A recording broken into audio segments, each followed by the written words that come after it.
Hello, this is lecture 5, root finding. Lecture 5, 6 and 7 is about root finding. In this lecture, I will first explain what is root finding, and then we will talk about two types of root finding method, the bisection method and false positioning method. In lecture 6, we will study about another two types of root finding methods, and lecture 7, two more types of root finding methods. Lectures 5, 6 and 7 you will see the root finding method in these three lectures fall under different categories. At the end of these three lectures this will all be become clear. So first, what is root finding? What is root finding? So let's consider a problem. So what is root finding? So let's consider a quadratic problem, quadratic equation f(x) is equal to x squared minus 7x plus 12. Let me draw the function f(x). Since it is a parabola like this.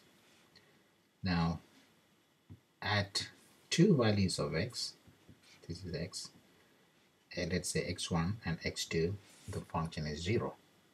So f x1 is 0, f x2 is 0.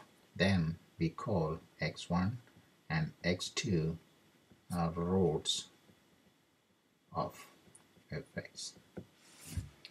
How to find roots? In this case, it is very easy to factorize x minus 3 times x minus 4, that is fx. fx factorizes to x minus 3 times x minus 4. So then either x minus 3 is 0 or x minus 4 is 0, and then that becomes x is 3 and 4. So those are the two roots of this function. Now what if we have a complex function like this? We cannot possibly factorize that function that is shown in equation, any of those functions shown in equation 5. Then that approach is not going to work. So that is where the root finding approaches that we are going to study is going to become useful. In this lecture we are going to study two types of root finding root finding methods. So if you have a if you have a function similar to the one I'm showing in equation 5, that would be like this function will be, it will have many roots, in root 1, root 2, root 3, root 4, root 5, wherever the function becomes 0, the x's corresponding to that, x3, x4, and then x5. So many roots for this function. Well, that is probably where the many root scenario will be taught last, because root finding, we will introduce many complex root finding methods, but most likely in most of the time we will stick to finding one roots only. So this example right there, it is slightly exaggerated. Yes, there are methods to finding many roots, but at least at the undergraduate level we are going to limit to discussing one root finding approaches. So lecture 5, 6 and 7 are all about root finding. Different types of approaches will be studied in these three lectures. In lecture 5 we will focus on bisection method and false positioning methods of root finding. Okay, so let's start with the bisection method for root finding. Alright, how bisection method works.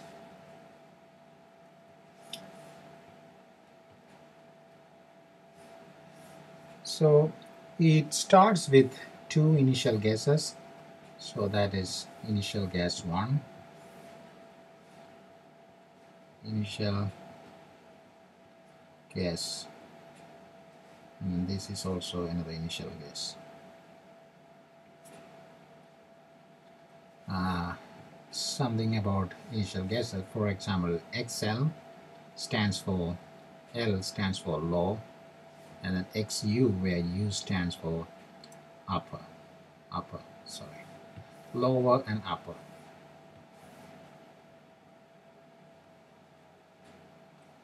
Lower and upper. So one is the lower limit, other one is upper limit. For example, can I have a lower limit here? So obviously, first of all, this is the root. Okay, so the lower limit should be below the roots, upper limit should be above the root. For example, I cannot have XL here.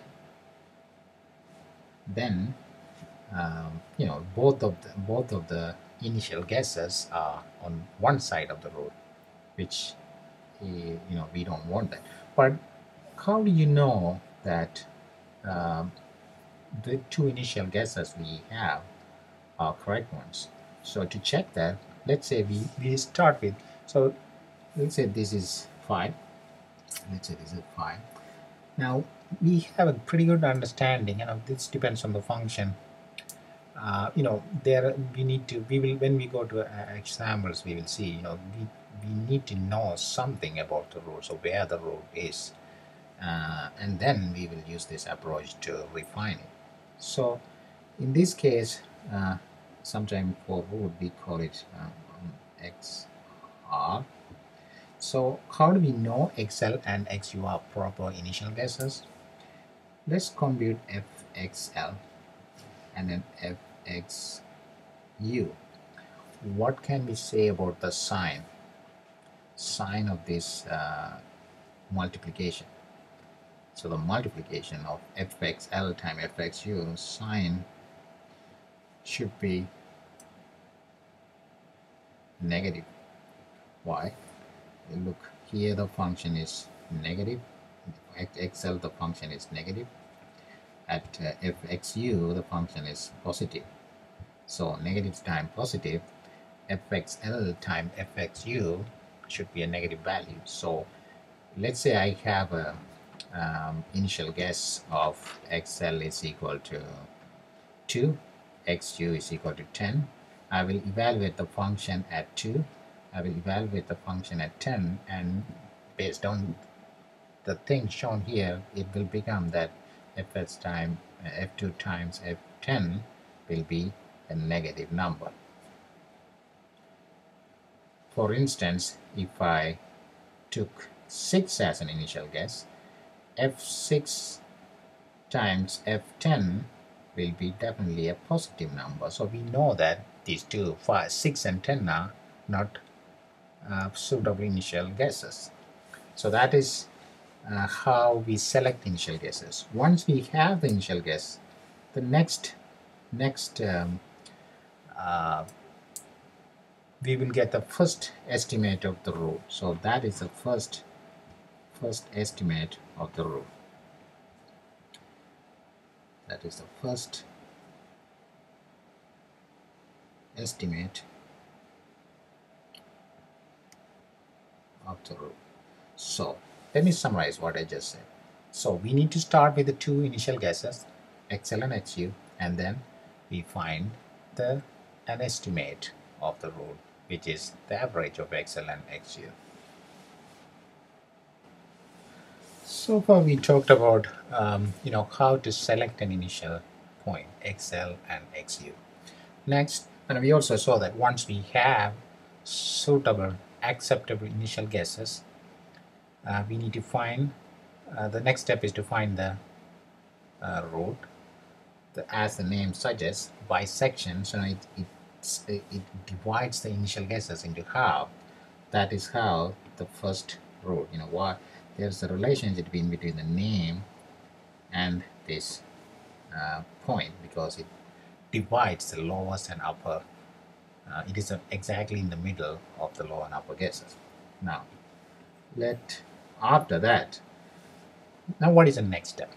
Now obviously the next step is this will become either new XL new or XU new, X lower new or X upper new. Now what is that? By looking at the picture, we know that it is the XL new. Why? The root is still on the upper side.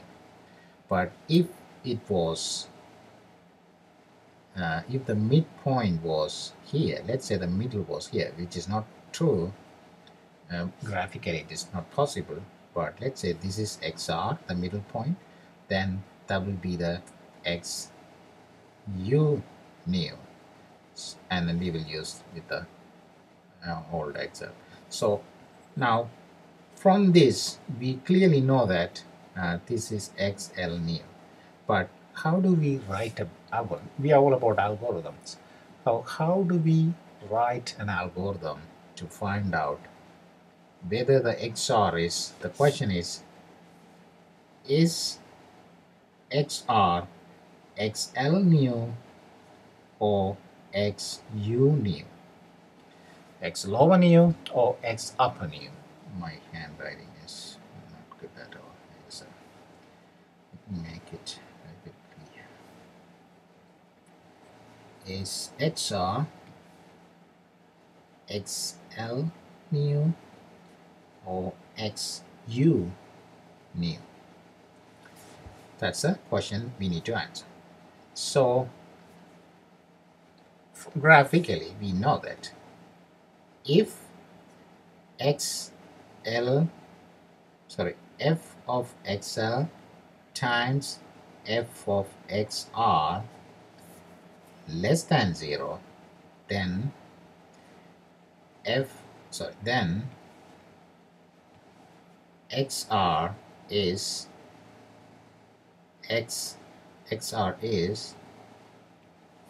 XL new. Or if fxu times fxr less than 0, then XR is XU new. So you see a program developing right there. It's an if statement. So based on this if statement, so I can even write this as a if statement. That way it will be a little bit, oops, one sec, fxl. So let me write this as an if statement. So if else if and. So that's a if statement right there.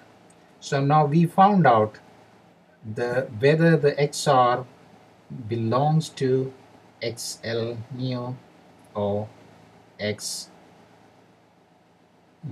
new. Now if XR belongs to XL new, we have to get rid of the old XL new and have a new XL new. If XR belongs to XU new, we have to get rid of the XU old and then use the new XU. So for in this case, for example, let me highlight. If this is the case, that is XR is XL new, and that is the case here in this example. So what we will do, we will get rid of the old XL, and then we will use the new. This will become XL new. So that is the algorithm.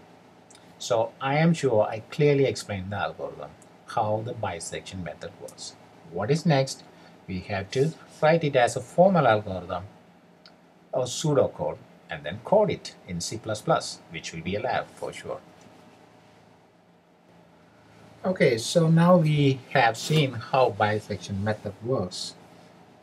Let's write an algorithm for bisection method. So what are the inputs for this algorithm?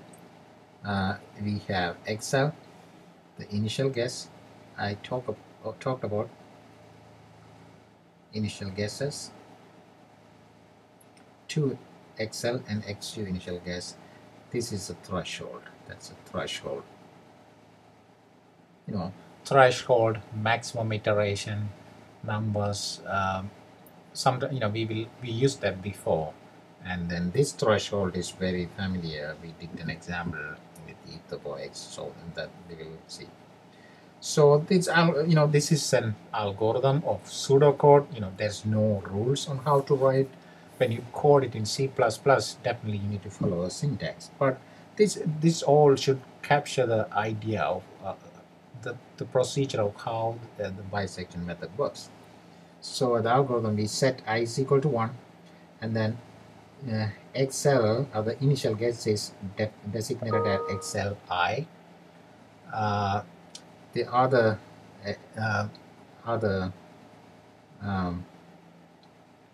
XU is designated as XUI. So I'm bringing in an index I to run the for loop. So then we find the first time we find the XR to be, as indicated in the picture in my description earlier, is the midpoint between XL and XU, that is the average. And then we do the if statement, that is if fxrl time fxr, xr is the new root, is less than 0, that means the root is between old XL and the new XR. That means the XU needs to be upper, XU needs to be replaced. So that is here. So this is the new XU in the picture. Otherwise, here else means fx, well, I don't want to write it, but you get it. So otherwise XL becomes a new XR becomes a new XL. So this is the new XL. So in one case we replace XU, in another case, the other case, it will be either or, we will replace XL. So we just did one iteration. Now we have to compute the error. Epsilon A is computed as the old root minus new root divided by the new root. So we compute the error epsilon A, and then as before, how we did the iteration for computing approximately e to the power x, the new root is computed as xri plus 1. We compute epsilon A, and then compare epsilon A to epsilon threshold, and then we iterate. So that is the algorithm to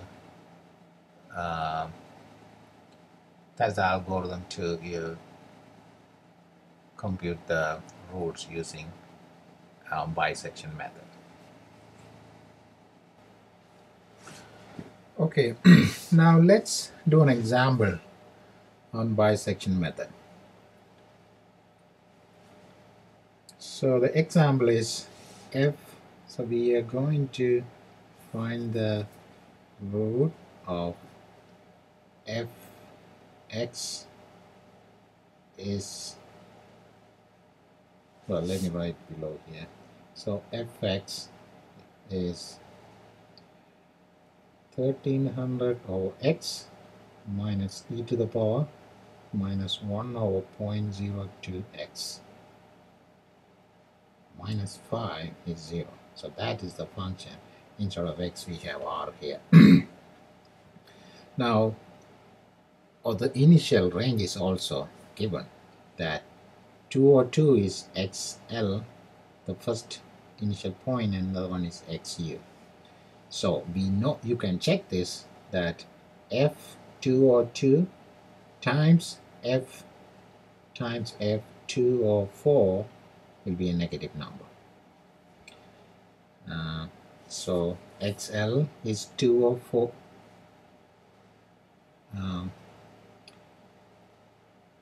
XL is 202, and then XU is 204. So we compute XR is average, so 203. So we compute F202 and F203 to see.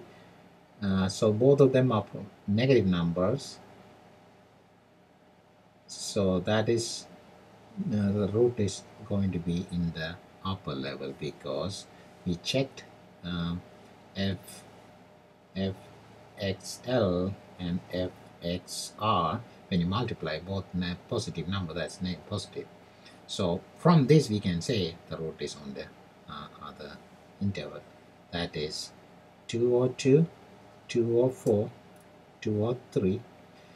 F202 times F203 was time, since both are positive, multiplication is positive. So that's why this is going to be the new XL new. So that's the XL new. XL new is 203, XU is 204. You just repeat. So every time you repeat, you compute the relative error, and then it was not given. So I mean, only 2 iterations are given in this example. I mean, it did not follow exactly the algorithm, but if you have to write an algorithm, we will give an threshold to do that. So in the lab, you'll be given a threshold, so you will just write an algorithm similar to this. So this example is given to show how to express the steps it involves to compute bisection method. So that is all for bisection method. Now I'm going to talk about in the next, the same lecture, I'm going to talk about false positioning method. That is another way for root finding. Now let's talk about a second type of root finding method, false positioning method. Wait a second. So I also wanted to mention that these two methods, these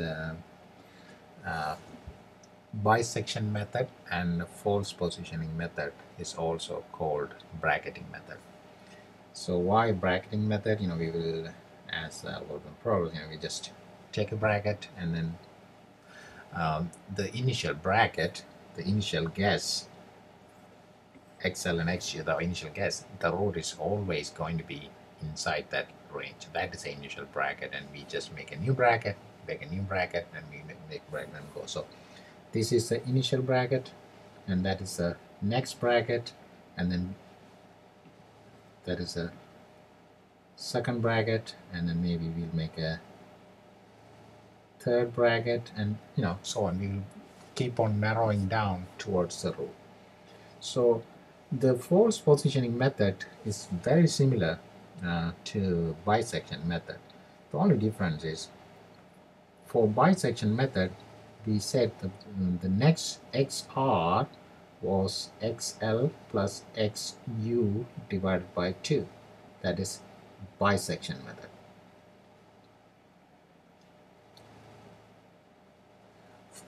Only the difference here is the formula. For false positioning method, the formula is XR is XU minus FXU XL minus XU divided by FXL minus FXU. I'm just rewriting what is already shown here. So that is the difference. So this is false position method.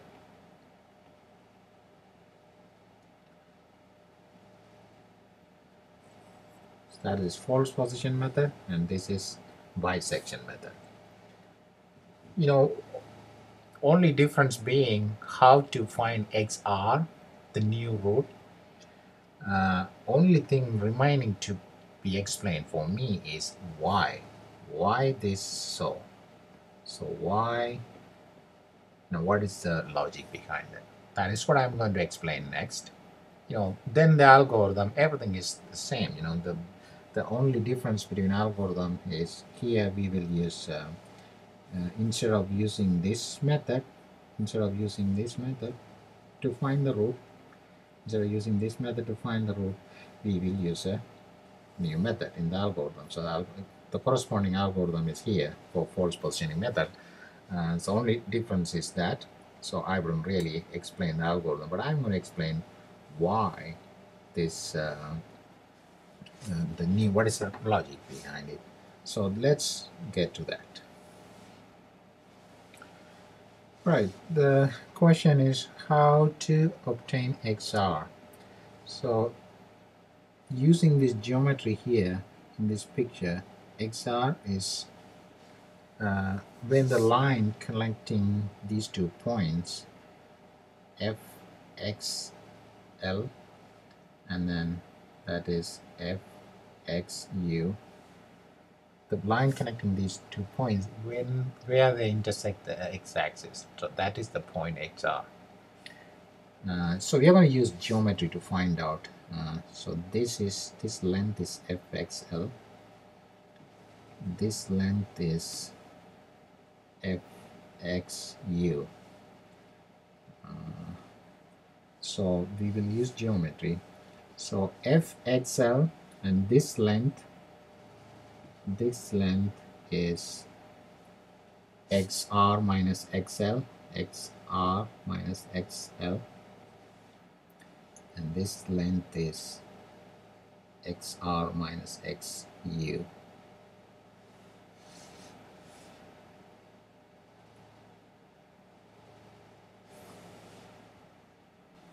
Okay, let's look at this ratio. So fxl over fxl, I'm going to highlight it when I say it so you see what I mean. Fxl over xl minus xr, sorry, that is we write it as xr minus xl, and that is the first ratio, fxl over xr minus xl, and then fxu over xr minus xu are the same. But you will notice here that it was written as xr minus xl here, and then xr minus xl. Always it is xr minus. I mean, it might. I mean, based on the picture here, it looks like it will look that I mean, based on the picture that is shown in figure 3, this is negative. And then so is fxl, that is also negative. So we have two negatives. So this was negative, and then xr minus this was negative. But since we have two negatives, that will cancel, so we can write it as positive. But you should realize that why we did the algorithm explicitly did not write, because we don't know. For example, fxl could be here, fxl could be positive, and fxu might be negative. So that was all thought about when writing this equation. So there were two negative, and they will so definitely cancel. So that's why it is this is accurate. The formula shown in 20 is accurate regardless, because this picture is only this picture is could be misleading. This is not always, when you go about finding a root of a function, it might not always look like this. The actual function might be like this, so it will work for both cases. So I just want to emphasize that in finding this writing this ratio. So after that, you can easily find what is xr. So you will just write using this, you will write fxl times xr minus xu is equal to fxu times xr minus xl. From this equation, you can find xr to be xu times fxl minus xl times fxu divided by fxl minus fxu. So that is